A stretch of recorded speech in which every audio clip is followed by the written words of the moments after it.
Good. Thank you for joining us. My name is Jennifer Homendy, and I'm the chairwoman of the National Transportation Safety Board. The National Transportation Safety Board is an independent federal agency that's charged by Congress with investigating every civil aviation and serious accident and serious incident in the United States and significant events in other modes of transportation. I want to start by expressing our deepest condolences, our sympathies on behalf of the entire board for those who lost loved ones in this terrible tragedy. Our thoughts, our prayers are with you. Entire communities were affected, and we are thinking of you. With me today is Bryce Banning. Bryce is a senior aircraft accident investigator with the National Transportation Safety Board. He's also going to serve as our investigator in charge of this investigation. Also with me today is the entire board. We have Todd Inman, member Todd Inman. Todd is going to serve as the board member on scene, the spokesperson for this investigation. All of the board members will be here. We have Vice Chairman Alvin Brown, member Mike Graham, who lived in Wichita for 20 years, and we also have member Tom Chapman. The NTSB's headquarters is just a mile from here. And so we are all here because this is an all-hands on-deck event. And we're here to assure the American people that we are going to leave no stone unturned in this investigation.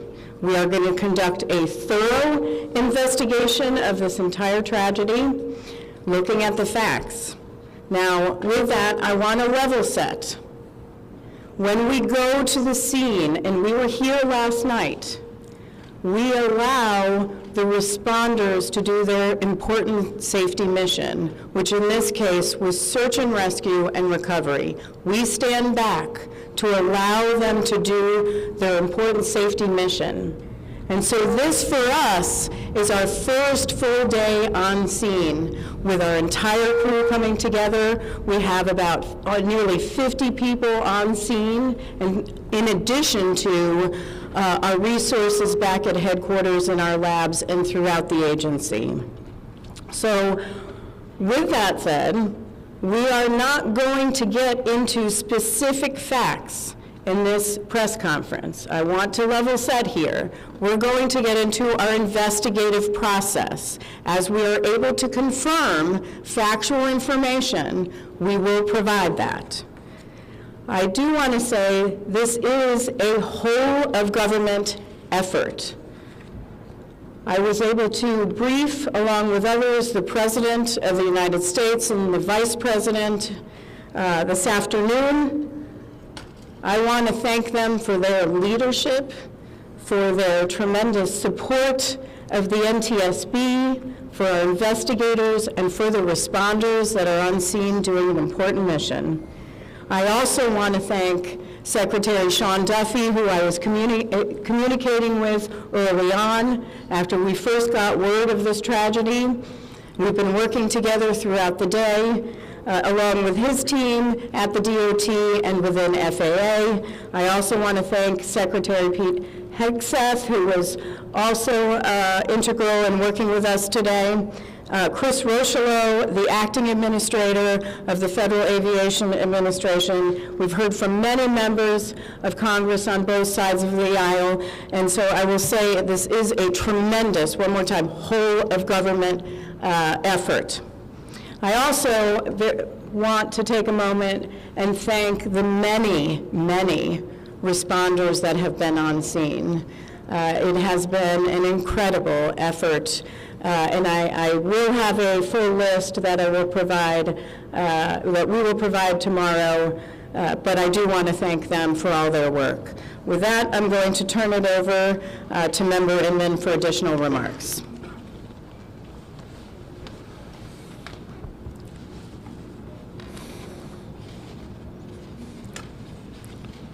So today is our first full day on scene. Our investigative team will be on scene as long as it takes in order to obtain all of the perishable evidence and all of the fact-finding that is needed to bring us to a conclusion of probable cause. Our mission is to understand not just what happened, but why it happened, and to recommend changes to prevent it from happening again.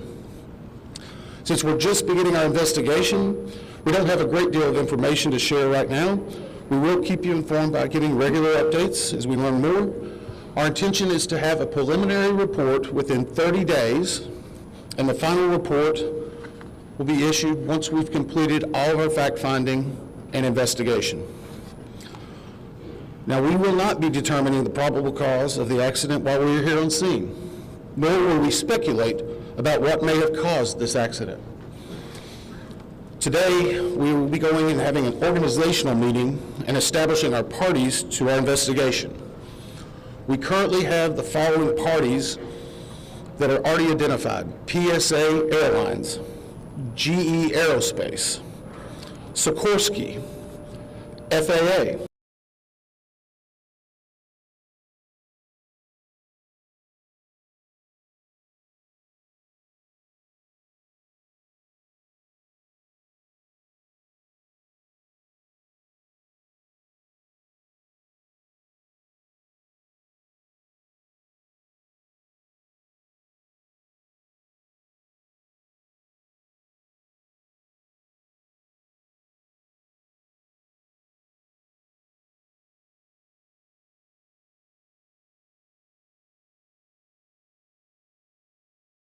involved in the accident. We offer that because they will provide technical expertise and relevant information supporting the development of the best possible factual record. Once they join this investigation, they are not permitted to release documents or talk publicly about the investigation without the consent of the NTSB. So I want to stress this: it is only the NTSB that will provide information related to this investigation, with one exception. Regarding the fatalities that occurred, that notification will be handled by the DC medical examiner.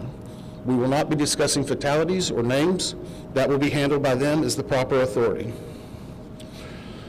So we want to talk a little bit about our process. We will analyze the facts and determine the probable cause of the accident, and then issue a report of those determinations. I also want to talk a little bit about some additional people that are here with us, and they're very important to us, and that is our family assistance group. Later today, we will be briefing the families. We normally try to do this before a media event, but in this case, they're still arriving. Our family assistance specialists are already working closely with local officials and others to help assist them in their efforts to support everyone that's affected by this accident. And let me just reiterate what the chair said. A loss of life in an aviation accident is very unusual in the United States, and our heartfelt sorrow goes out to everyone that's affected. It affects us, it affects everyone around us. There are a lot of people hurting today. We will help find out what happened. We will do it factually, and we will do it accurately. As part of this, we are going to be standing up some specific working groups. Those working groups will be operations. They will be looking at the history of the accident flight and crew members' duties for as many days before the crash as appears relevant. We'll be forming a structures group, which will be the documentation of the airframe wreckage and the accident scene, including calculation of impact angles to help determine the plane's pre-impact course and altitude. We'll have a power plants group. They will do the examination of the engines and the engine accessories. We'll have a systems group. They will study the components of the plane's hydraulic, electrical, pneumatic, and associated systems, together with the instruments and elements of the flight control system. We'll have an air traffic control group. They will do reconstruction and review of air traffic control systems provided to and including acquisition of pertinent flight track surveillance information, what you might typically think of as radar or ADS-B, along with controller pilot communications. We will also have a survival factors group. They will be doing the documentation of impact, forces and injuries, community emergency planning, and all crash and fire rescue efforts. Also, due to the unique nature of this crash, we will be having a helicopter group as well. Lastly, we will have a human performance group, and this will not be its own group. It will actually be a part of the operations, air traffic control, and helicopter groups. They will study the crew performance and all before the accident factors that might be involved in human error, including fatigue, medication, medical histories, training, workload, equipment design, and work environment. Now we're going to take a few questions, but I will again stress, we don't have a lot of information now. We will continue to gather that. We will try to release it as we can, but we will only talk about the facts of the case that we know right now. So, I'm going to ask, we're calling a few people. I'm going to ask that you state your name and affiliation. James Matthews from Sky News.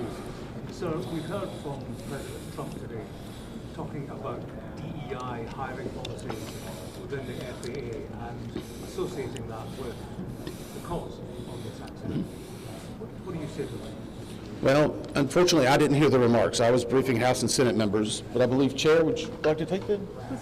As part of any investigation, we look at the human, the machine, and the environment. So we will look at all the humans that were involved in this accident. Again, we will look at the aircraft, we will look at the helicopter, we will look at the environment in which they were operating in. That is standard in any part of our investigation. I'll turn it back. Chair, can I ask you, has the flight data recorder been recovered yet? And what is the difficulty in a water disaster like this, which presents a very difficult environment for your investigators and the people out on the water right now? Well, the question was on the flight data recorders. And we have not recovered the flight data recorders yet. We know they're there. They are underwater. This is not unusual for the NTSB. We have many times recovered flight data recorders in water. We have our lab right here that is about a mile from the NTSB, so it's not unusual. And once we get those, we'll be able to get those read and information from them to be able to provide further information to you. I'm going to turn it back over to Member Inman. Sir?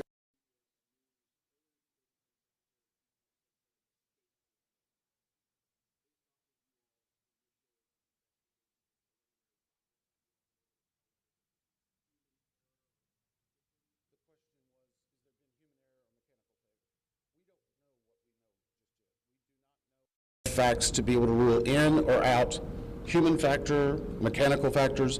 That is part of the NTSB investigative process, and where all of these groups will come together.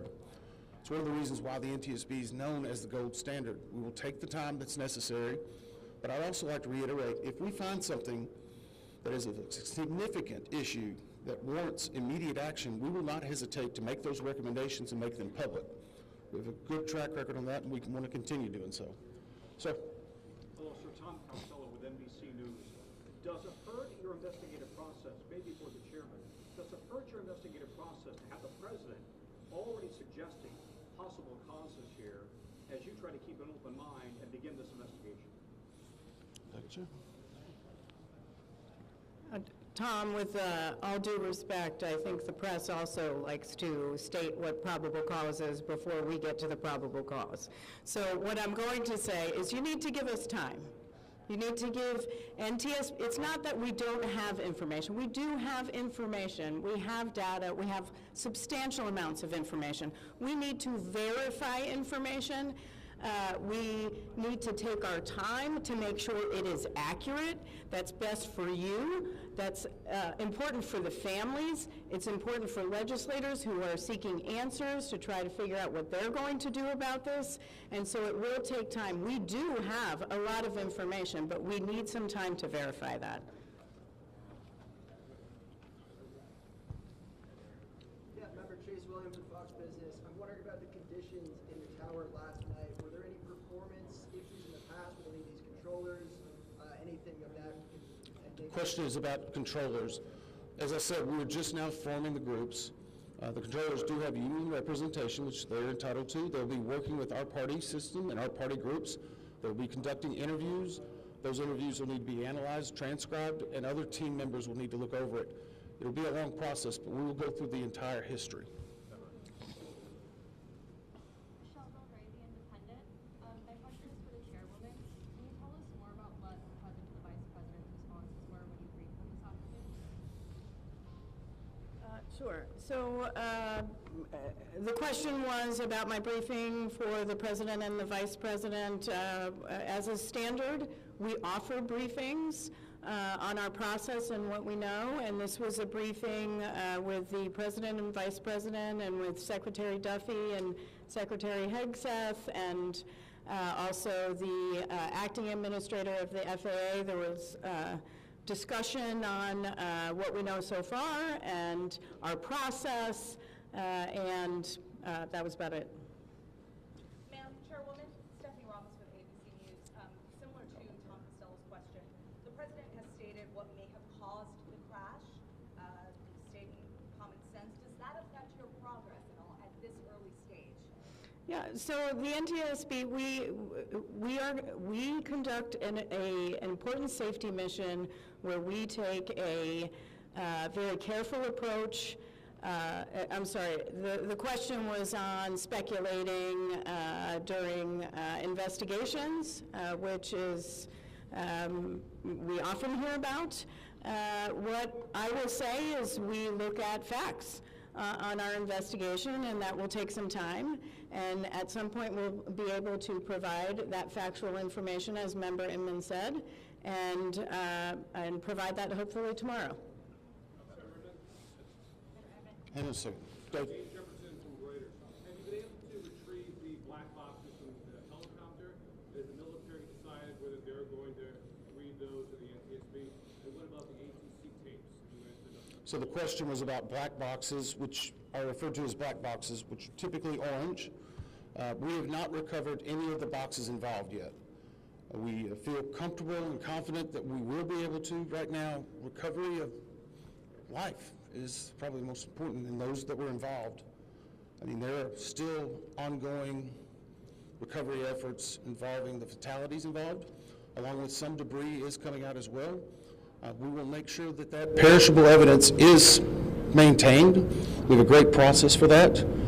We will probably have more than one black box, so to speak. It's our understanding that the Sikorsky helicopter is equipped with some form of recording devices, and those will be read either by the DoD or by us. We have a good starting relationship with them, and we've already made agreements in order to be able to do that. So I feel comfortable in what we're going to be doing. The other question was about air traffic control. We received a very large package of information from the FAA at about 3 a.m., I believe, this morning. That is still being reviewed and analyzed. I would say there's a lot more information that usually comes in that than what you may find online and people might speculate about. And that is part of that overall process where we take the time to get the information correct and to make sure all the parties are engaged and involved and can fact check that information. One. Gabe Cohen from CNN. Can you tell me if the NTSB has reviewed this FAA internal report that has been cited by the New York Times indicating that the controller that was on duty at the time of the crash was doing a job that's usually done by two people? We have not reviewed any specific reports about the controllers at this time, at least from the leadership team. Our investigators are continuing to pull all that information. Their personnel records, their files, where they were at, whether they were fatigued, all that information will be part of that investigative process. But right now we can't speculate on anything that may have been reported in the media until we get the opportunity to validate and understand how it impacts the investigation. We're going to take just a few more questions. Sir? Yeah, Oren Khanna, Zebra Magazine. What's the process and the logistics like of bringing the families in? Are they coming into the airport? And how are you going to sort of treat the sensitivity of bringing them to the place where this tragedy happened? So the question is about the families. And many of those families are still en route. Some are still being notified from both the military and from the commercial crash. There is a family assistance facility that's being stood up by American and PSA Airlines in Bethesda, Maryland. They've already been working on that, standing it up. Our team from our disaster assistance team has also been coordinating with them. We plan on briefing them. It is customary that at some point, if the families wish to go to part of the accident site, that we would arrange such a thing, but it will only be when we know that it's safe, we have the correct perishable evidence, and we can do it in the proper modesty that should be for those family members. It will be a little bit of a process, but it will take some time. Sir, to follow up on the air traffic control system. Now, so, are you? I know that Marielle Carville with DC News now. We've heard from some witnesses that they saw people were able to come down the slides of the plane. Has there been any indication that people made it off the plane into the water? Well, again, we will not speak to the fatalities. The DC medical examiner will, but I think the DC fire chief this morning very succinctly said correctly that we believe there are no survivors. What were they off the plane? Like, did they even get out of the plane? Last question? So, hang on one second. Right now, we're going through the debris fields. Nothing we've seen would indicate that maybe slides or chutes were deployed. It was a very quick, rapid impact, but we've seen nothing in that regard so far from the evidence we have, but we still need to verify all of that information. One more question? Story Sanford, ABC7. Right here. Sure. Are you going to be looking at the family member's cell phone? Go ahead.